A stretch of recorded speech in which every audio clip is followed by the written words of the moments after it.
شروع اللہ کا نام لے کر جو بڑا مہربان نہایت رحم والا ہے۔ الف لام میم، یہ حکمت کی بھری ہوئی کتاب کی آیتیں ہیں، نیکوکاروں کے لیے ہدایت اور رحمت، وہ جو نماز کی پابندی کرتے اور زکوٰۃ دیتے ہیں، اور وہی ہیں جو آخرت کا یقین رکھتے ہیں، یہی اپنے پروردگار کی طرف سے ہدایت پر ہیں اور یہی کامیاب ہیں۔ اور لوگوں میں بعض ایسا ہے جو بیہودہ حکایتیں خریدتا ہے تاکہ لوگوں کو بے سمجھے اللہ کے رستے سے گمراہ کرے اور اس سے ہنسی کرے، یہی لوگ ہیں جن کو ذلیل کرنے والا عذاب ہوگا۔ اور جب اس کو ہماری آیتیں سنائی جاتی ہیں تو اکڑ کر منہ پھیر لیتا ہے، گویا ان کو سنا ہی نہیں، جیسے اس کے کانوں میں ثقل ہے۔ تو اس کو درد دینے والے عذاب کی خوشخبری سنا دو۔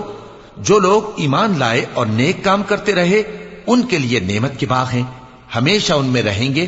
اللہ کا وعدہ سچا ہے اور وہ غالب ہے، حکمت والا ہے۔ اسی نے آسمانوں کو ستونوں کے بغیر پیدا کیا جیسا کہ تم دیکھتے ہو، اور زمین میں پہاڑ بنا کر رکھ دیے تاکہ وہ تم کو لے کر ڈولنے نہ لگے، اور اس میں ہر طرح کے جانور پھیلا دیے۔ اور ہم ہی نے آسمان سے پانی نازل کیا، پھر اس میں ہر قسم کی نفیس چیزیں اگائیں۔ یہ تو اللہ کی تخلیق ہے۔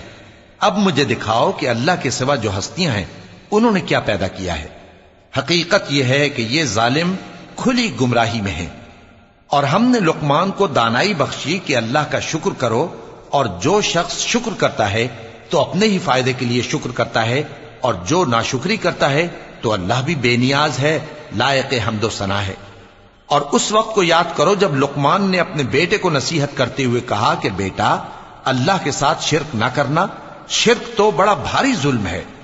اور ہم نے انسان کو، جسے اس کی ماں تکلیف پر تکلیف سہ کر پیٹ میں اٹھائے رکھتی ہے، پھر اس کو دودھ پلاتی ہے، اور آخر کار 2 برس میں اس کا دودھ چھڑانا ہوتا ہے، میں نے تاکید کی ہے کہ میرا بھی شکر کرتا رہے اور اپنے ماں باپ کا بھی، کہ تم کو میری ہی طرف لوٹ کر آنا ہے۔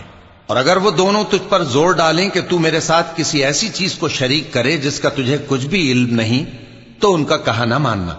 ہاں، دنیا کے کاموں میں ان کا اچھی طرح ساتھ دینا، اور جو شخص میری طرف رجوع لائے اس کے رستے پر چلنا۔ پھر تم کو میری طرف لوٹ کر آنا ہے تو جو کام تم کرتے رہے ہو سب سے تم کو آگاہ کر دوں گا۔ لقمان نے یہ بھی کہا کہ بیٹا، اگر کوئی عمل چاہے رائی کے دانے کے برابر بھی چھوٹا ہو، اور ہو بھی کسی پتھر کے اندر یا آسمانوں میں مخفی ہو یا زمین میں، اللہ اس کو قیامت کے دن لا موجود کرے گا۔ کچھ شک نہیں کہ اللہ باریک بین ہے، خبردار ہے۔ بیٹا، نماز کی پابندی رکھنا اور لوگوں کو اچھے کاموں کے کرنے کا مشورہ دیتے رہنا، بری باتوں سے منع کرتے رہنا، اور جو مصیبت تجھ پر واقع ہو اس پر صبر کرنا، بے شک یہ بڑی ہمت کے کام ہیں۔ اور تکبر کرتے ہوئے لوگوں کے سامنے گال نہ پھلانا اور زمین میں اکڑ کر نہ چلنا، اس لیے کہ اللہ کسی اترانے والے شیخی خورے کو پسند نہیں کرتا۔ اور اپنی چال میں اعتدال کیے رہنا، اور بولتے وقت ذرا آواز نیچی رکھنا، کیونکہ بہت اونچی آواز گدھوں کی سی ہے، اور کچھ شک نہیں کہ سب سے بری آواز گدھوں کی ہوتی ہے۔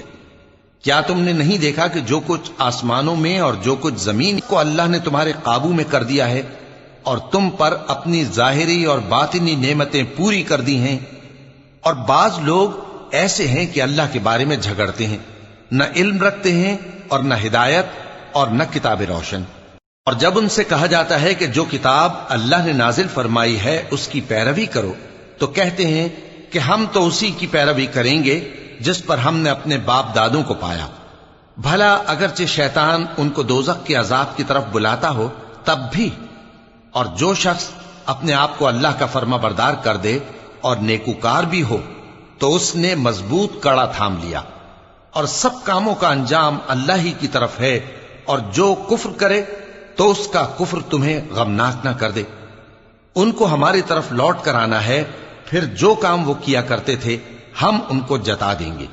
بے شک اللہ دلوں کی باتوں سے بھی واقف ہے۔ ہم ان کو تھوڑا سا فائدہ پہنچائیں گے، پھر عذاب شدید کی طرف مجبور کر کے لے جائیں گے۔ اور اگر تم ان سے پوچھو کہ آسمانوں اور زمین کو کس نے پیدا کیا، تو بول اٹھیں گے کہ اللہ نے۔ کہہ دو کہ اللہ کا شکر ہے، لیکن ان میں اکثر سمجھ نہیں رکھتے۔ جو کچھ آسمانوں اور زمین میں ہے سب اللہ ہی کا ہے، بے شک اللہ بے نیاز ہے، لائق حمد و ثنا ہے۔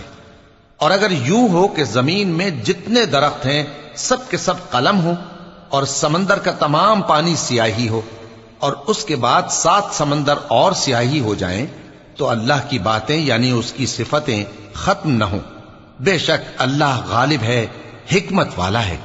اللہ کو تمہارا پیدا کرنا اور جلا اٹھانا ایک شخص کے پیدا کرنے اور جلا اٹھانے کی طرح ہے۔ بے شک